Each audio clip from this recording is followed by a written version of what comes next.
Conman Kitty claws his way into the spotlight on this week's Underground Nation podcast. Hailing from Colorado's underworld, this possessed nekomata uses horrorcore, trap, and ritualistic skits to create a sound that's wicked, raw, and unforgettable. From unnaturally born juggalo to dirty penguin tacos, he's carving his legend in blood and bass. Your host with the ghost, Bounce Ball Boogie, dives deep into the madness. Tap in and witness the ritual. Welcome, Conman Kitty.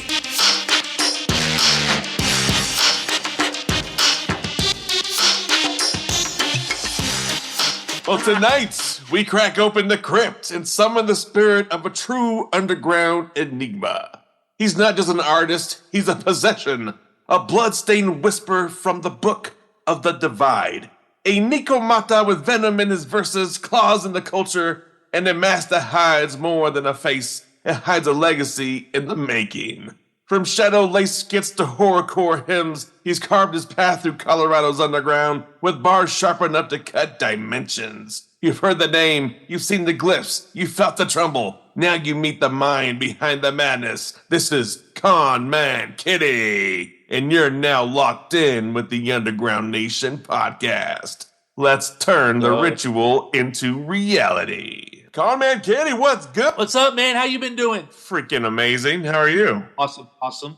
I'm doing wonderful, bro. Awesome. Doing wonderful, bro, with your beautiful grow. Yeah. Dude, that's dope. I appreciate you taking time. Yo, I got my coffees next to me somewhere. Yeah, somewhere around here. Homeboy making me wake up early on a Saturday morning. Yeah. My wonderful internet connection. It's like the best I get all week. Early in the morning. It's because everybody's... Yeah, early in the morning. Once it hits about 11, then my internet just starts going downhill a little bit.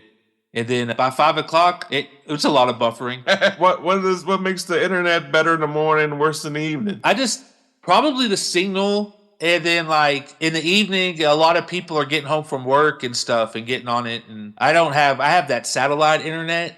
And so once a lot of people start hopping on the signal, everybody's signals get weaker. I gotcha. A lot for you to live out there in the rant, to cast your rituals and such, so I get it. And I want to learn more about it today. So thank you so much for taking the time to speak with us. Awesome. It's dope. I'm glad to be here. I'm so excited. Well, let's start here. Before the blood rituals and bar beats, who was Conman Kitty? Before all the music, who was Conman Kitty? Yeah, before the blood rituals and the music, who the heck was Conman Kitty? Chef. I was a chef. I was a cook by career, man. And then I was like homeless for a while, like 3 years and 10 months. I did the whole homeless thing, man. I traveled all over America.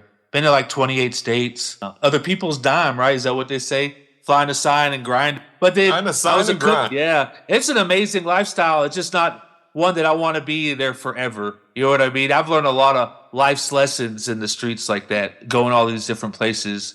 But my original career was chef. I was a cook. I'm a really good cook. I did it for a long time. And then once we moved out here to the country, I needed to find other ways of making money because I live from the Springs. I live about 48 miles.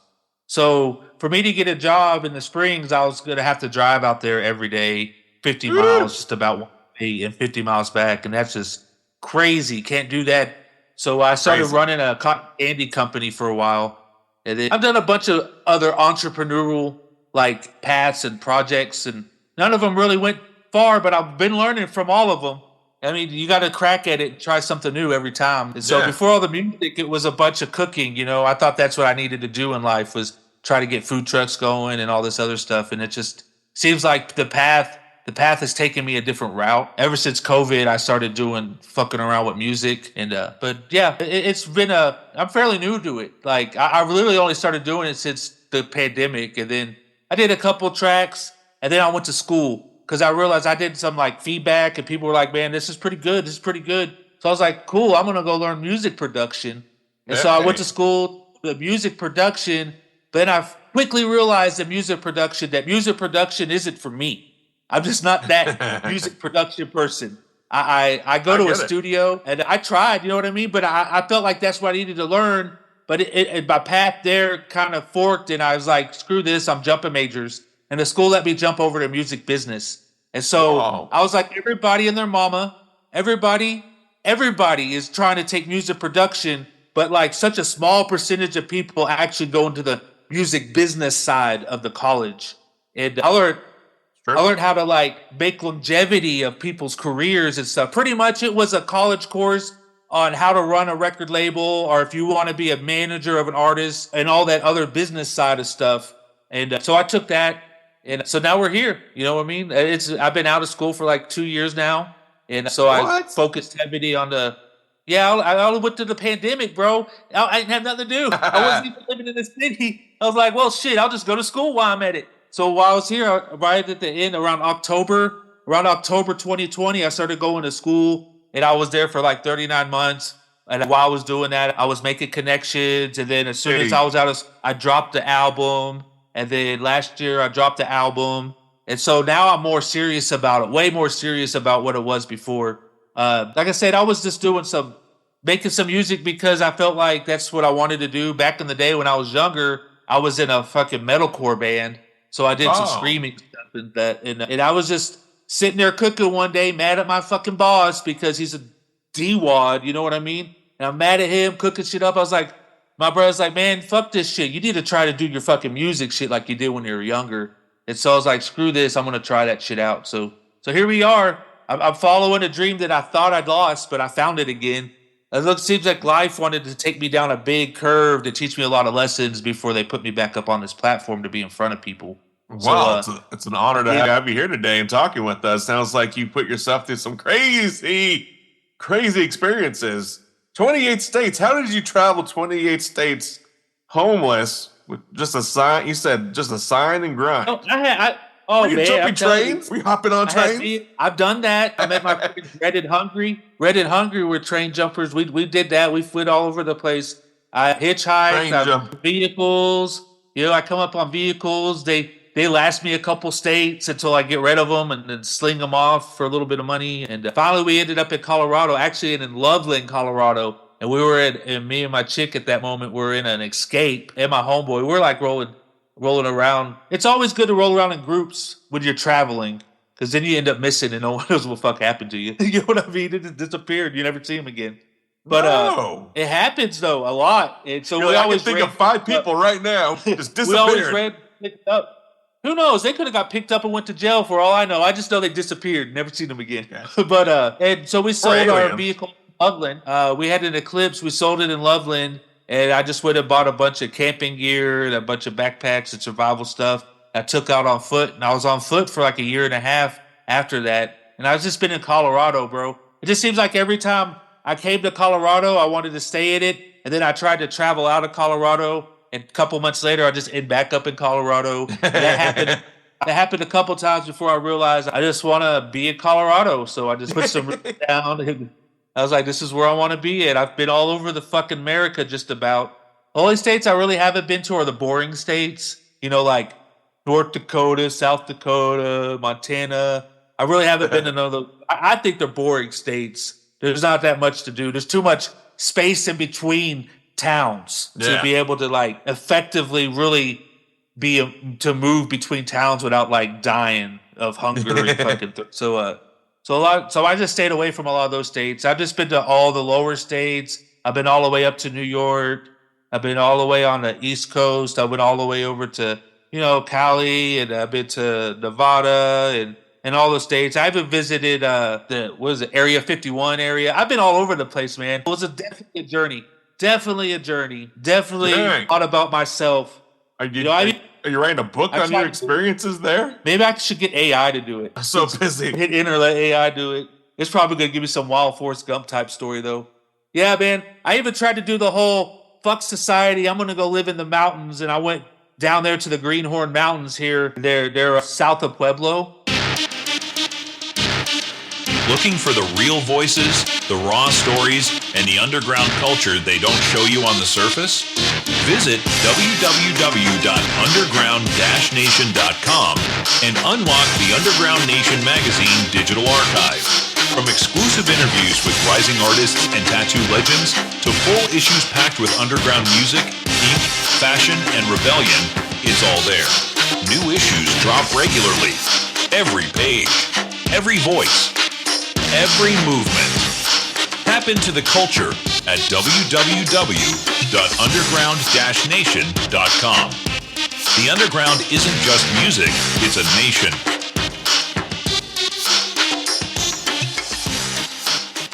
Yeah.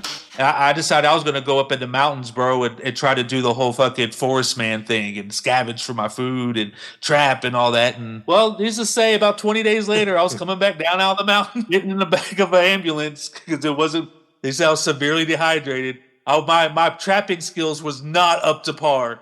Not up to par in my life. I was living off of a dream and a whim, bro. And I just went with it. Well, you got 20 more days of experience than I do. Yeah. So my dog got lost, and my girlfriend now makes fun of me about it because my dog when they picked me up, when these locals called and said that there's some crazy wild man, they call me the mountain man down there. There's like some mountain man hitting up the fucking mountains. He looks really fucked up. He's got dogs with him. And so they called the fucking police, the fire department, the ambulance out on me as I was walking down the mountain. And so they rounded my dogs up. When the animal control showed up, one of my dogs slipped their harness and she ran off, and she was just wild in the mountains. And then when they finally got out of the hospital, and they finally because I was like severely dehydrated, and they and my friends came down to get me. We went hunting for her. They're like, we've been looking for her for a week. And then when we rolled up, she dog could feel your vibration. They're like, my friends were out there looking for my dog for a week and never found her. I got in the car. They drove me out to where it was. And then she comes right out of the woods. Didn't even know that it was me there yet. But she had to have known. There had to have been some type of vibration for her to come out of the mountains to show herself out of nowhere. But they make fun of me that my dog lasted longer in the mountains than I did.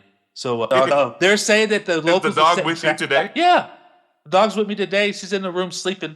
She's a little Jack Russell, like a Jack Russell mix. That's She's really smart. They said that they were trying to trap her. The locals were trying to trap her for them, but she would go into the trap, steal the food off the trap, and not set the trap off and get out the trap. And they were like, "We've never seen a dog do this before." And so crazy, bro. She's beast mode, but she was raised on the streets with me. You know what I mean? She's a scavenger dog.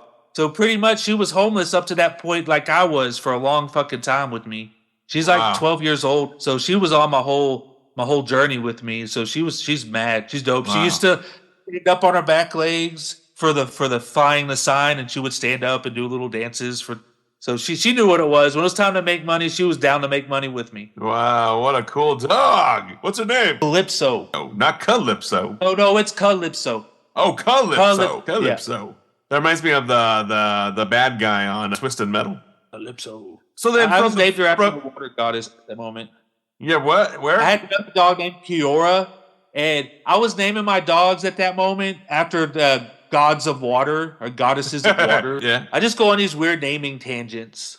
That's cool. But I got a lot of animals now with a lot of diverse names. So I have a question for you. With all these dogs around you and you starting music around the pandemic, how did you become Conman Kitty? My whole name has been Kitty. My whole life nickname's been Kitty. All right. And that's because I got that I need to wear a box of Tic Tacs in my pocket. Yeah, I'm a Leo. So for one, I'm a Leo. Right. And then I walk quiet. So I'm that dude that always would sneak up on people and they would not know I'm in the room. This is I walk really quiet. My parents used to tell me to wear a box of Tic Tacs in my fucking pocket so they can hear me coming up to them. But I'm quiet. So I got the name Kitty because I'm a Leo, and then I'm very stealthy, very quiet. So that's how that came. That's my nickname my whole life. That and my other nickname was Squeak. So it was either Squeak or Kitty my whole life. I didn't want to. I have a. How do you squeak if you're so quiet? Squeak. Well, you might hear the squeak because I got what's called a. Well, look, I got what's called chronic vocal tic disorder. All right, what chronic vocal tic disorder is just like Tourette's, except I wasn't born with it. Something happened to me when I was a kid. I was playing kickball. You know that game, kickball? We were playing kickball in school, and the ball got kicked, and me and another guy were running towards each other, and the ball landed right in between each other and slammed us down. When we got slammed us down, it got the breath knocked out of me. And so now I always have this, when I feel comfortable and with this random times, just like Tourette's, I just squeak real loud.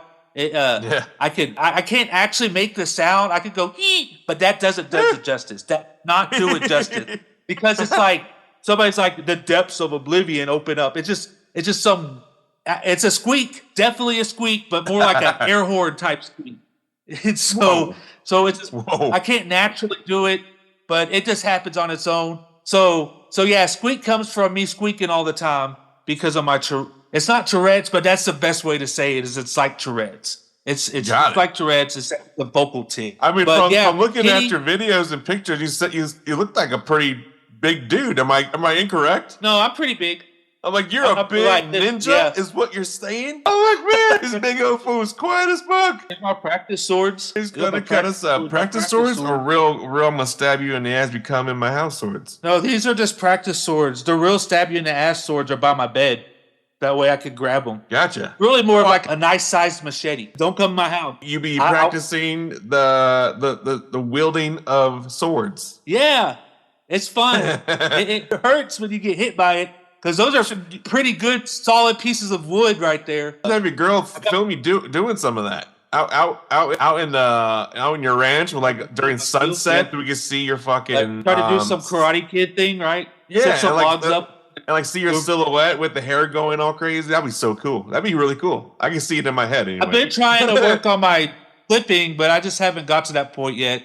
I've been actually trying to work on flips, but if you haven't done it, it's scary. It's really scary. I've hurt myself plenty of times. I've hurt my head. I studied a lot of martial arts, so a lot of like Muay Thai and stuff. I like close quarter fighting. That's cool. Wait, so are you be training to fight? No, that's just fun. That's more of a It's more of a what can I do to push my body to the limits. Because you got to feed your physicality as much as you got to feed your mental I believe, to keep a healthy balance. It builds willpower and determination, which you kind of need in the industry we're in. You need that willpower and determination. So I just use it for focusing and pushing beyond the boundaries.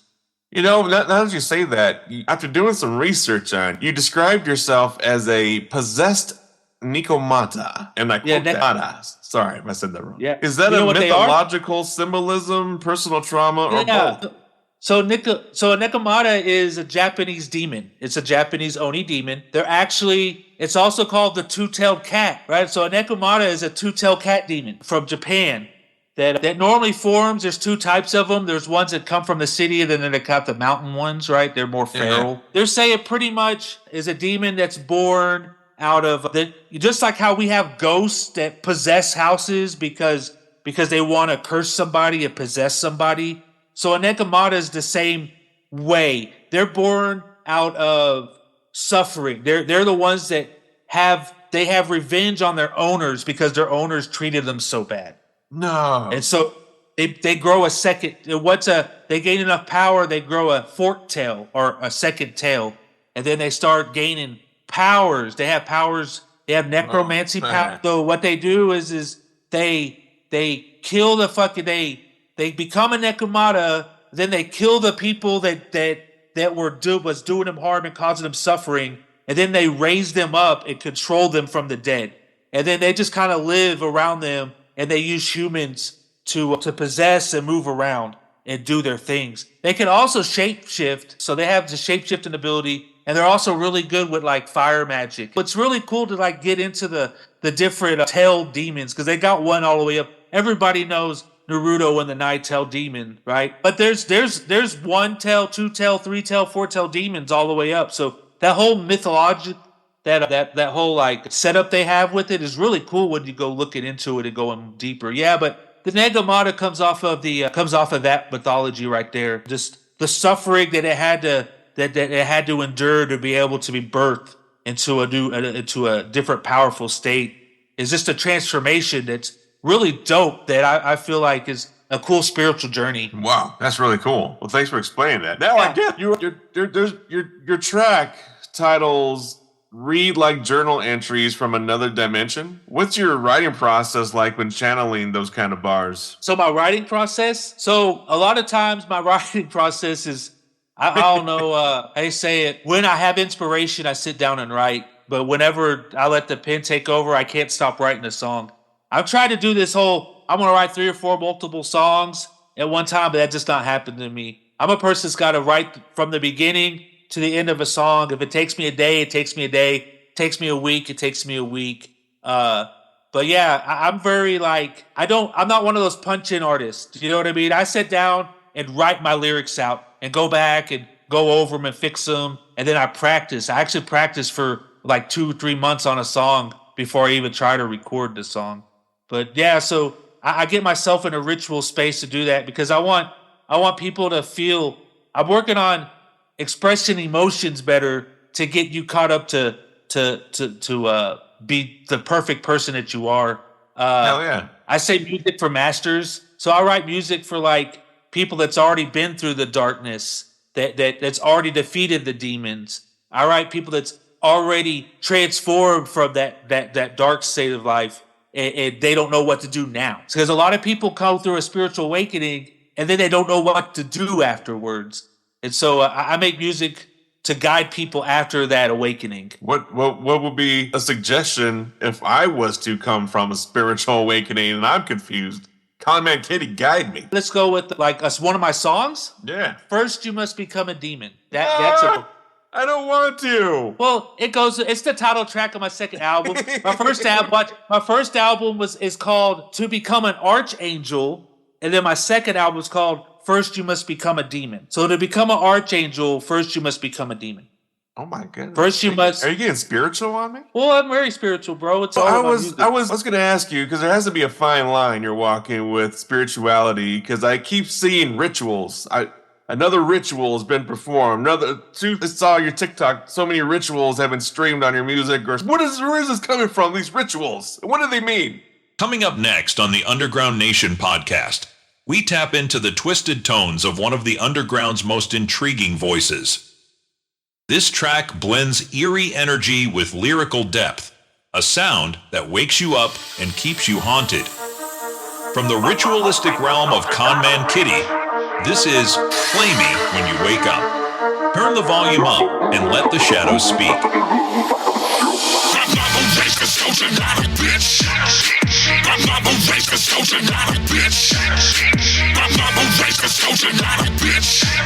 I'ma lose, something to prove, nothing to lose, how to shoot. Not to say, run up on me if you think that I'm playing. One punch man is the death that you're facing. 719 is foes that we're breaking down. You rapper boys thinking straight shit. Say something you can't spit. Run up on me, you can't fuck with this. Bow, I'm a fucking god, setting this bitch off. Crack your jaw with no cause when I walk up in the mud. Call the hogs with the bars, cause I'm shutting down the block. Fuck the laws, they can all lick my balls and suck my cock. Call they bane, cause I'm bringing on the pain. I made my lane, not the foes that I have slain. I'm taking names, that's the root of this game. If you don't understand that, I don't know why you came. My mama raised a soldier, not a bitch. My mama raised a soldier, not a bitch. My mama raised a soldier, not a bitch. I'ma lose, something to prove, nothing to lose, how to shoot. My mama raised a soldier, not a bitch. My mama raised a soldier, not a bitch. Well, all music is spells. Every song is a spell. You gotta understand that we repeat these lines over and over like mantras. Your favorite songs you know by heart. You're just repeating the lines over and over. That's a form of spell work. When you work with spells and magic, you're gonna memorize these spells and you're gonna understand that what you're saying and your voice projected is what you bring into your reality. That's why so many people are singing these songs and then like these drug songs and like shoot 'em up songs and stuff like that, and then they end up in that whole lifestyle. So I just feel like when you perform when you listen to my songs, I'm preparing you to put yourself in a focused ritual state into your mind. So that way you can focus on what you need to get done. Wow. So a lot of my music is very aggressive, but gets you very motivated. That's Play me when deep. you wake up. That was beautiful. That was very well said. Thank you. I now get it. Hey, man. What's the ritual like when yeah. you're recording? Yeah. And you should like play me when you wake up. What about when I'm recording? So when I'm recording, I just hold on. What's up? That's okay. You froze on me just a second there. It's okay. I saw the buffering happening. It's okay. So what's the ritual like when you're recording? Are you sober, possessed, purging, praying? Okay, I'm sober when I record. No weed. But I try to do nothing. I maybe smoke an hour or two before I actually go into there to record. And it's because my music producer, my engineer, my producer, right? He smokes dabs. He's a dabber, bro. He'll dab the whole fucking session. Right? Who's your producer? Who is he? Yeah. His name is Mixed by Blitz. He's a top 25 Billboard producer. He's got like 3 songs in the top 25 Billboard. He's signed to Stevie Stone's record label. He's Stevie Stone's fucking mix producer. He's worked with everybody, bro. He's worked with Tech Nine, Lil Wayne. Like, you can go look him up. You'll see he has a whole line of his stuff of everybody he's worked with. He's really deep in the industry. He's worked with a lot of people. And he just dabs a lot. I'm a dab too, so I dab with him, right? And then I get too high to be able to be in there and fully concentrate. So I just smoke before a couple hours. And then when I'm done recording, completely done for the day, and my studio time is done, then I go outside and record and smoke me a fat fucking blunt. Yeah. Like I try to do my stuff sober because it allows me to like focus in and harness the feelings that I was trying to purvey with my music. Well, at least you're not possessed. I believe that's a very good thing. No, I'm possessed, man. I'm crazy. Well, you gotta understand, I believe in all the epigenetics shit and all that stuff, all the new science coming out. And technically, we're all possessed if you want to look at it, because our thoughts don't even originate from our brain, according to epigenetic science. That it comes from outside of our brain and hits us, and then that's what we start thinking. So technically, we all have outside sources trying to dictate our inner thoughts. We're just one big like antenna. Yeah. So it's a vessel. So you just got to learn what channel the frequency. You know, turn what to tune into. You got to know what to tune into to be able to understand the different things and aspects of life, bro. It's all about vibration, man. To me, it's all about vibration. If you're a low frequency vibrating person, you're going to think low frequency and vibration, and you're going to listen to low frequency and vibration. You know, right. I believe the horrorcore people get a bad rep for being all like sinister and menacing, but really on the cool, bro, there's a lot of hidden messages inside of horrorcore music. People that have the biggest heart and the biggest souls listen to horrorcore, not because of of what it is. It's the symbolism of what it represents. It's the symbolism of defeating the demon and defeating the evil creatures that roam this earth, so everybody can live in peace and harmony better, in love with each other. And I just think horrorcore is just like Satan. Well, okay, I'm not going to compare it to Satanism, but in this instance, what I want to say is in Satanism, a lot of Christians don't read that book, and they know they don't read that book. And so they're missing out on a lot of truths on the other side of the coin that they could be learning about their own religion, but they're too scared to even touch that book. So a lot of people are too scared to even tune into horrorcore. So they don't actually understand that there's a lot of good, solid messaging in life lessons inside of that stuff.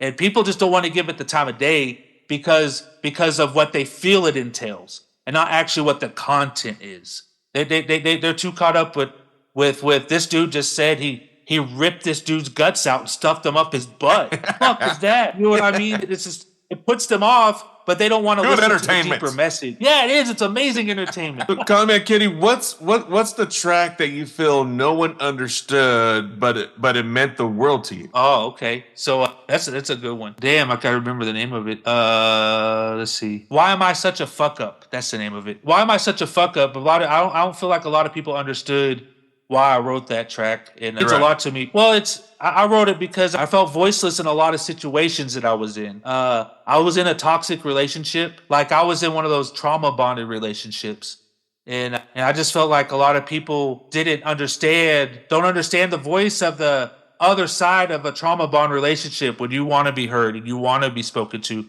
and you want to say what you want to do because you want to be a part of that person's life, even though they're treating you so badly. All you want to do is be at equal level with them.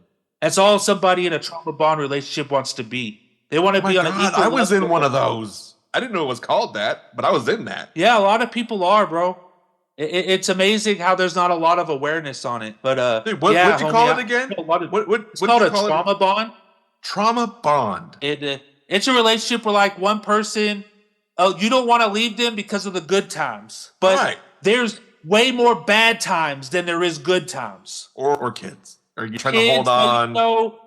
But you want your kids to grow up in a toxic situation to teach them that that's okay to be. And that's where shit gets fucked up, because in that trauma bond, right? Finally, the shit breaks. You know what I'm saying? And it breaks. And I had those thoughts. Like, what if my kid is being exposed to toxic shit, which he was. I'm not gonna lie, he was. But he got exposed to even more toxic shit when I left, because I was no longer in control. Yeah, I know. But a lot of the kids, they see. I think people give kids not enough credit. They understand way more subconsciously than what we think they do. Their whole first 7 years of their life, all they're doing is recording. They're like playing life in tutorial mode, and they're just watching shit go down. And then your reaction to a situation gets written in their brain. So that way, when they're older, if they're put in that same situation, they're going to react exactly how you reacted, because they were recording how to act. They were trying to learn to be human. So a lot of kids, I believe, they understand what's going on. They do. But I think as adults, we forget what it's like to be a kid. We forget that we understood what our parents were fucking when we were younger. It's just easy to do parents that. Are assholes. It's real easy to do. Yeah, mine were too. You know what I mean? But I learned from it. I wanted to be that person that wanted to break the cycle. So Same here. I didn't want to be that anymore. But we got to live through the experience, because you got to live through what you don't want to understand what you do want. And until you what you don't want to live through, you know in the future you're never going to put yourself in those situations and in those fucking relationships, because you already know what you don't want in a relationship. But you don't know what you want in a relationship until you live through that. You can sit there and say, hypothetically, I don't want this, but you don't truly understand what it is until you've lived the experience. And that's where our wisdom. You're right. Because like even with that trauma bond relationship you're talking about, you went into that relationship not knowing it was going to be that. It turned into that. Right. Due to the toxic traits of the other person. Yes. Like the other person, the shitty fucking person, and you're a good person, and you're trying to hold on because you care about that person. But and you know what's crazy? You know what's real crazy about the friction. You attract the person that you vibe with, right? So at one point, you were on the same frequency as that person. And then eventually what happened is you started growing. Her. Yes, and she didn't grow with you. So what happens is it becomes the vibrations start wobbling with each other. And before you know it, there's going to be a snap somewhere, because that person didn't want. And I'm telling you, the key factor I learned when my ex started telling me, I just want you to be the person you were when we first met. I knew then that she wasn't changing with me. And you ain't. I'm growing, you're not. And a lot of times it ends up fucking like a whole Karen episode, bro. It ends up with a whole meltdown. Yeah. Crazy. I would got holes in my wall. I got fucking wine and beer flung all over my bed, and half my fucking. And then when she took off, I didn't have time to get to the bank before she did, but she went in there, drained the whole bank account of all the fucking money, and they're like, "Oh, because she has the card and she's in your bank, that's perfectly legal for her to do, even though y'all aren't together anymore." So I lost everything, bro. She just drained that whole fucking account, and she fucking screwed me, bro. I dropped a tear on that one. Because she didn't want me to change. She wanted me to just stay the same person. And I couldn't do that, bro. I felt like a plant stuck in a fucking Solo cup that never gets transplanted, bro. This ain't your average live stream mic check Thursday and Saturday night. The Underground comes alive on TikTok. Just follow the bouncing ball, Bounce Ball Boogie, joined by the one and only Spot Vega. We're talking raw talent, real bars, new music, live reactions, and artists getting the shine they deserve. Spit your truth. Get reviewed. Maybe even earn your spot on the Underground Nation podcast. This is more than a mic check. It's a movement. Catch the vibe. Join the ritual. Thursdays and Saturdays at 10 p.m. Eastern, only on TikTok Live. Tap in and bring the heat.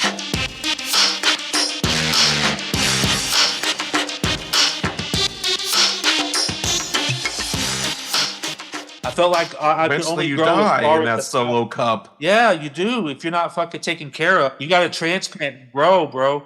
But it just don't. Wow. So yeah, homie, that trauma bond shit, I didn't even understand it until I lived through it.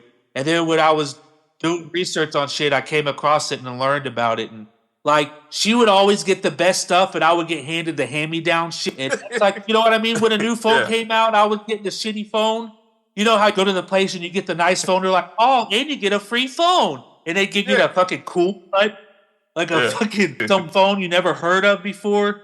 Yeah, that happens a lot in those trauma bond. The person will get new clothes, but the other person don't get no clothes or gets clothes Goodwill because that other person spent all the money on the good clothes type shit. So yeah, bro, it happens a lot. It's sad. It's sad it happens, and I believe a lot of people don't really understand that that's happening to them. It's crazy. So then, man, that's crazy. I never thought about that.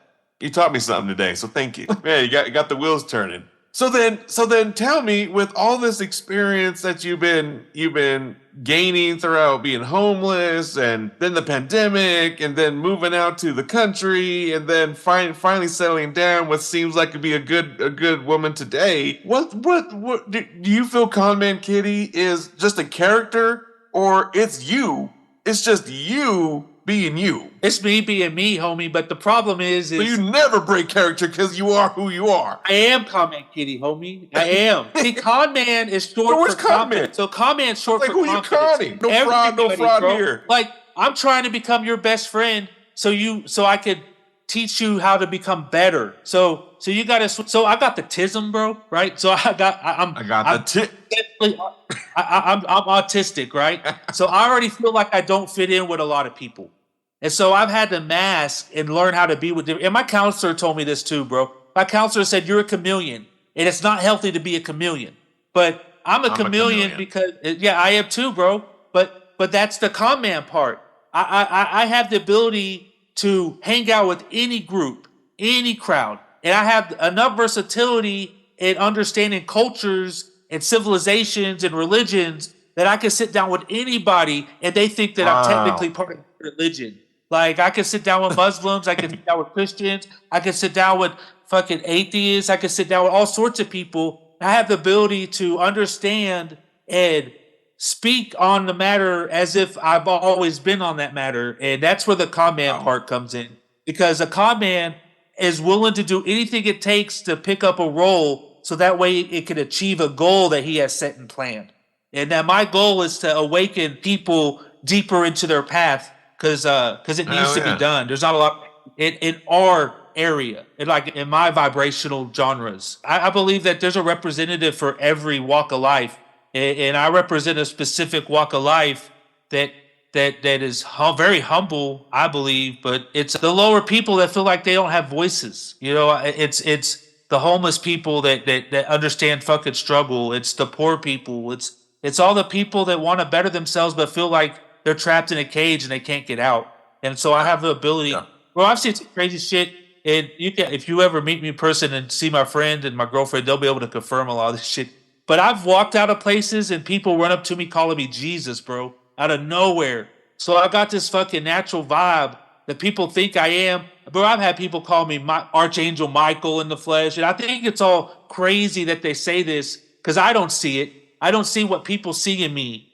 But what they say, a fruit is not for the tree, a fruit is for the person passing by the tree. So I don't see my gifts that I'm giving out to people. I'm just the tree that's producing the gifts for people to come pick off and eat of and learn. Well, damn it, tree, you better start recognizing these fruits. So the comment is me being able to fit any situation and achieve a goal. So that's what Conman do. They even though it's all a lot in the negative light because they're trying to scam you and shit. But so that fits in, right? It gives me a tough sounding name. I'm a Conman, but really it's just I have the ability to put myself in a position to I'm a confident man named Kitty. This gives me cred. They call me street cred. Gives me res cred, farm cred. I am Indian. I definitely have. I know you're Native American. I can see it in your face. Yeah, I'm Otomi Indian. They're actually Meso-Indian. Say it again. You broke up. I'm Indian, and they're actually Mesoamerican Indians. Yeah, Otomi. They're from northern Puebla area of Mexico. They're the only tribe in all of Mexico that don't have to pay taxes. They're completely annexed on their land. Yeah. None of the Mexican Indian tribes have that. Only them. That's And, dope. my mom was born down there, and they moved up to Texas. It had me, so I'm half Otomi. So you're born in Texas? Yeah, I was born in Texas, Fort Worth, Texas. Fort Worthless. Yeah, I agree, bro. As soon as I could get out of Texas, I got out of Texas so fast. I'm a cold-natured person, so I love Colorado. I'll never go back to Texas, bro. I don't even know how I even put up. I think people in Texas got their brains fried so much from living so hot, heat, bro. From the heat. Well, at one point in life, it didn't even bother me, because I was raised in it. But now, I've been in Colorado so long, nope, not going to work. I've acclimated myself to the weather here, and I love it. It's my favorite. Yeah, me too. I love the cold. I don't know about Alaska cold. I like to visit. I do have goals of going to Alaska and trying that out. You should try Alamosa first, right? Because Alamosa, they can get to negative 40-degree average in the winter. Like, I was going to move out that way until I found out how cold they fucking get. And I was like, nope, we're going to check on the other side of the mountains this way. Because Alamosa, it sits in between the two mountain ranges. So they sit in between. Well, they're just right on. I'm sorry, my bad. Let me correct myself. They're literally just right on the other side of the mountains. So we're over here on like the Denver side of the mountains, and they're on the other side of. So they get to see the other side of the view that we get. But yeah, it gets cold down there. I had a friend get stuck down there, and he's like, "Bro, it's like negative 25 tonight. My tire fucking busted." Like, bro, you're so. Before you go to Alaska, try out Alamosa. Noted. Yeah, you need to step yourself up. You know what I mean? Step yourself up. If you can't handle the Alamosa, don't even try the Alaska. You can barely handle Denver on a bad cold winter day. But I'm just saying, I'd rather heat myself up than try to cool myself down. I'm not a summer dude. No, I agree with you. There's only so much I can't. It's not gonna work. So what would Conman Kitty ever step into another genre, or will it always be razor tooth hip hop from the shadows? Oh, I'm really genreless, bro. If you really sit down and listen to my music, you're gonna see actually go into like genre. You're not genreless. How do you say it? I got a okay. So this is what it is. I can't just put genreless on my music. You know what? I can't just put genreless. And no one's going to be like, what the fuck? That's not actually a habit. I'm no genre. I run my music through a program, right? This program tells me what my music is classified as. And so when I pump my music through the program, what I sent you is pretty much all the genres that they get from my music. So, but I don't have intentions to go in and write in horrorcore music. What it is when I sit down, what I write is what comes out. But see, Eminem was horrorcore. You get what I'm saying?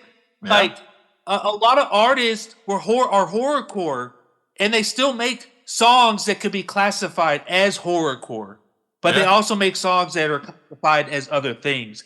So it comes to a point where the genre don't even matter, and that's where I'm trying to get to that point. I'm trying to get out of the box of being called that, but most of my fan base that are going to listen to this are that, but like.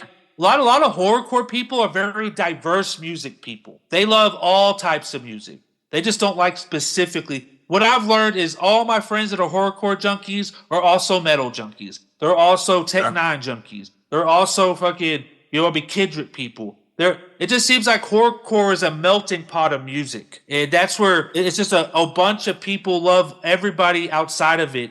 They just love the horrorcore stuff too. The rebellion don't always come in boots and banners sometimes. It creeps in through bars. Up next on the Underground Nation podcast, we tap into a track that questions authority, flips the system, and demands reflection. From the blood-inked mind of Conman Kitty, this is If the Government Was the Empire, What Does That Make Me? Turn your volume up, turn your fear down, and let the resistance begin. Death destruction. Bow down, bow down, bow down, bow down, bow down, bow down, bow down, bow down, bow down, bow down, bow down. Guns blasting, bodies dropping on the floor. Disrespect my family, and your ass has gotta go.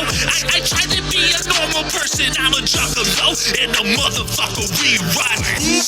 Till I die. Kidnapped the government official, hung him by his nuts. Smashed his little piggy's teeth and ripped out little piggy's guts. Bundled them together, then I stuffed them back up in his butt. Rest is taking diet breaths, I rolled me up a fat blunt. I don't understand why I'm really here. I crossed the veil and I lost my fear. I've been roaming this wasteland for many years. Protected by the angels that could look like skin. Bow down, bow down, bow down, sit, bow down, bow down, bow down, sit, bow down, down, bow down, bow down, sit, bow down, bow down, bow down. So yeah, I just learned that the horrorcore is really, like I said, a melting pot of all different music. People that listen to it listen to everything. You're right. You listen to their playlist. It's all over the place. They even got some Selena in there. Yeah, a little bit of Selena. You know what I mean? A little Selena. I like also So a little bit of everything. Let's say it's 2035. You look back on the next 10 years. What would success look like for Conman Kitty? All right. So the next 10 years success? Really, bro, success. That's a hard. So what I want to do is I'm going to be definitely touring if that's still a thing, right? So we don't even know what's going to happen in 2035. You know what I mean? For all we know, we're going to be wearing headsets. Then we're going to be going to concerts from our living room. We could do that now. I know, that's what I'm saying. It might pick up by then. But what I'm really looking at is, so I'm looking at building a huge community, bro. I want a huge community of people that have the ability to make change in large volumes. See, it's hard to make change as a single person, right? In 10 years, I have a lot. I plan on transforming the world into Conman Kitty's world.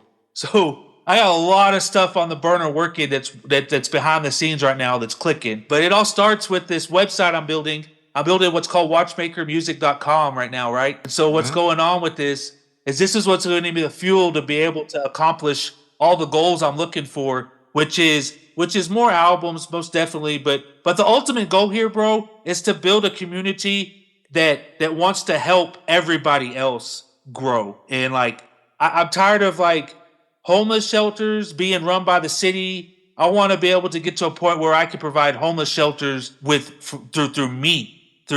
people that actually were homeless and actually can help the homeless. Because you can't fix a lot of problems unless you live through those problems. A lot of these people think that they can fix a problem and never actually step foot in the situation. So they're just throwing stuff out there and they're not actually going down and learning and fixing the problem. I want to make like drug recovery, but without all the religious shit in it. Like, I believe a lot of people that I know don't even try this 12 steps because they don't want to get drugged through the religious shit. You know what I mean? And so they stay drinking and they don't fucking fix themselves. So I want to help people. I want to get to a point where I'm helping people not by means of the government controlling it or by means of some religious institution controlling it. I want us to be able to take care of us. And I can't do that. And the whole reason why I came out of the mountains, right, bro? Sitting under the tree like Buddha. I didn't know. I realized that I couldn't be homeless and fix the problem. So I have to come out here and I had to get myself in a house and I have to grind myself up from the bottom. Because the only way to fix this problem, you got to have money behind you. And so I want to have food banks, bro, for people that's not connected to churches, homie. I know a lot of, and I'm not saying religion isn't good.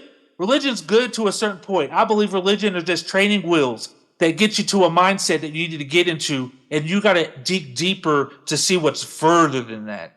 And so, but I want to get to a point in 10 years to where I'm able to help a lot of people outside of all these institutional norms, because I understand a lot of people don't get help because of the institutional norms, because they believe that these people in these places don't listen to them. And I want to be able to institute things to get people on the right path to becoming the best version of them that they can be without having to deal with all that. A lot of people need help, won't go to these shelters and stuff because they have criminal records, and the shelter is just going to allow the cops in at night to get them and shit. So a lot of people stray away from the help that they desperately need in fear of being locked up and their freedom taken from them. And so I'm on a mission, bro, to fix this whole situation, this whole thing. That's a big fucking meal to eat. You know what I mean? And like I said, it's all starting with this website I'm building. It's called Watchmaker Music, and it's really cool because right now how it's focused it's where you can go on there and look up an artist. You could type in a zip code. So you type in your zip code and it brings up all the artists that live in that zip code. And so you can locate people that are in your city that make music or work in the music industry from your house just by typing it in. And you even can look up the genre of music. So let's say I'm new to my town, or I even want to know, let's say I love glitch trap, and I don't know anybody that makes glitch trap around me. And I could type in their zip code that I live in, and I could hit glitch trap, and it's going to bring up all the glitch trap artists. And so I'm working on building smaller communities in town right now for people to connect with other music artists so they can actually have hometown stuff going on. And it's not just local. You could look national, by state, all sorts. So really, it's a big music discovery engine for music artists to be able to allow smaller communities to be able to find the people that make music in their area. And so I literally launched that on beta a couple days ago, and I'm still working on it. I got the clunky version of it done. But eventually that's just going to grow to where I'm going to allow fans to hop on here so you could start checking out their music. And so I want to start rebuilding community inside the cities with the ability for other people that like the same type of music to find the other people that like that same type of music easier and better, so they can build a community within their community around the artist. So yeah, that's what I'm working on. That's a little long-winded. I'll be quiet for a second. That is incredible and not what I expected you to say. And I am more than willing to help you in that mission, where I am on a similar mission. So awesome. We should chop it up after this, like over the next couple days. I'm Pretty sure that we will. Yeah. So yeah, I got a lot of shit going on that end. Yeah, that's it on that end. But yeah, so the whole 10-year goal, I'm working towards it right now. I want to collect a massive amount of people to be able to achieve this. And I believe there's enough people out there to be able to do it. There is. I believe there's a lot of people that want to do stuff, but they don't know how to do it or where to do it. And I want to make the resources and information available for people that want to do this, that don't know how to do it or even where to start. I think that's the biggest problem of a lot of people is they have a lot of passion to do something. It's just they don't understand the hurdles and the loops you got to jump through. Or they don't want to, or they are nervous on getting uncomfortable doing something new. Yeah, that's bro, how a lot of people that get stuck in anxiety, the norm. They have that anxiety because all anxiety is a fear of not knowing what's going to happen. That fear of not knowing what's going to happen. Go ahead, bro. No, you keep going. You're hitting the head. You're hitting around the head. Yeah. So the fear of not knowing what's going to happen is what kills a lot of people. And that's fucking crazy because you got to be comfortable with change. How do you say it? A video game isn't fun if there's no enemies in the game. If there's no challenge in the game, what's the use of the game? So fear is what gives us challenge to the game. We got to push through the fear because that's the enemy. It's just our body's just trying to keep us in the lobby. It don't want us to actually go in the game and get in the fucking paint. And so that's where progression and greatness come from. So you got to get used to the fear of not knowing what's going to happen, because our body takes our brain likes to take situations and be like, oh, this situation, you did it 3 times and 2 times it turned out like this, but one time it turned out like this. So we're just going to stick it to where you don't do that anymore because right now it turned out more bad according to your brain than it turned out good. And so people just step back. But you got to understand, failure is just a lesson learned. You got to redefine the word failure in your brain to just a lesson learned. What did I learn from this? All right, now I could do something different. You got to push through that fear, bro. That's the other thing that traps people in religion. And that's what's really upsetting to me. Because all religion here is the fear of not knowing when you're going to die. So you're going to sit there and follow these rules and not try to break them. Why? Not because you love them, but because you're actually afraid of where you're going to go and you don't want to go somewhere bad when you're dead. And so a lot of people, that's why religion is considered a fear-based thing. Because they use that thread of not knowing what's going to happen when you die to capitalize on. And I believe there's so many people that are afraid of not knowing that it keeps our society and as a human species, I believe, from further progressing further than what we could have already progressed. And so, yeah, bro, that fear of not knowing is probably the biggest hurdle and obstacle anybody can fucking tackle. But you got to do it because that's part of the game. Gotta do it. Gotta do it. Get comfortable being uncomfortable. Exactly. Well, Conman Kitty, this has been a great conversation. I'm very excited for you. I'm definitely wanting to dive more into that brain of yours and join you in this mission of yours, where I'm on a similar mission trying to help these artists and entrepreneurs. And can I ask you just real quick, off record, you don't have to answer this if you don't want it. Do you have a criminal background, like a felony or whatever? Do I have a felony? Yeah. I have a juvenile record. But no felonies? No, juvenile. Okay. When I was a juvenile. Juveniles, all that shit's off your record. I'm only asking because there's an opportunity where you could, I mean, with everything you're saying, I could help you get more brand deals and you could earn additional money providing services and products to your fan base. You're already doing it. That's cool. You just add more. I'm about to release something really cool, and I'm working on prayer cards, bro. I'm working on Conman Kitty prayer cards, like themed for like the darkness, and so that I'm working on that right now. That's gonna be really cool to put out to my people. Cannot wait. Well then, Conman Kitty, tell us where people can subscribe, follow, get merch. Where do we go, Conman Kitty? Oh, we go to, so for merch and shit, that's technically going to be on divideandconquerproductions.com. That's my labels. That's not my label. I'm on that label. That label's based out of Oklahoma. I didn't know you're on a label. I'm on a little small indie label. It's run by this group that was called Devils and Chronic, but I think they recently broke up, and now it's just run by one of them who's doing a solo mission. His name is Suspicion.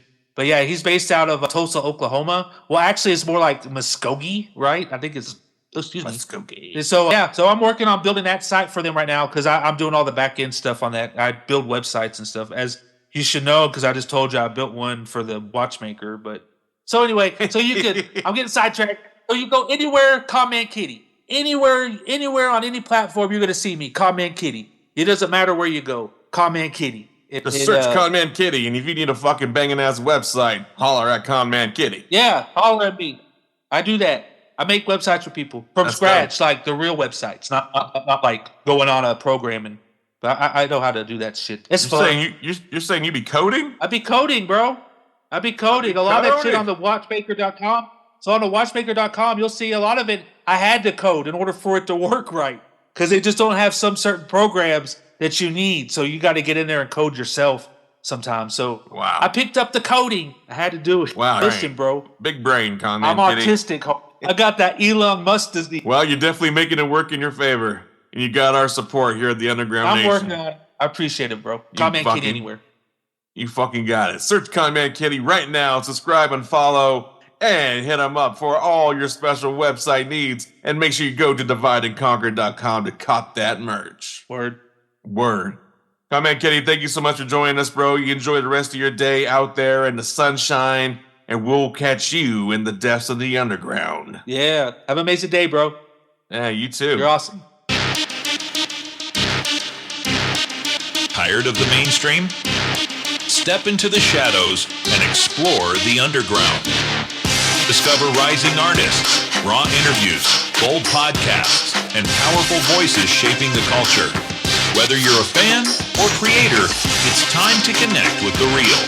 Visit www.underground-nation.com to stream episodes, submit your music, and experience what the underground is really about. Don't just follow trends, build the movement. Tap in now at www.underground-nation.com.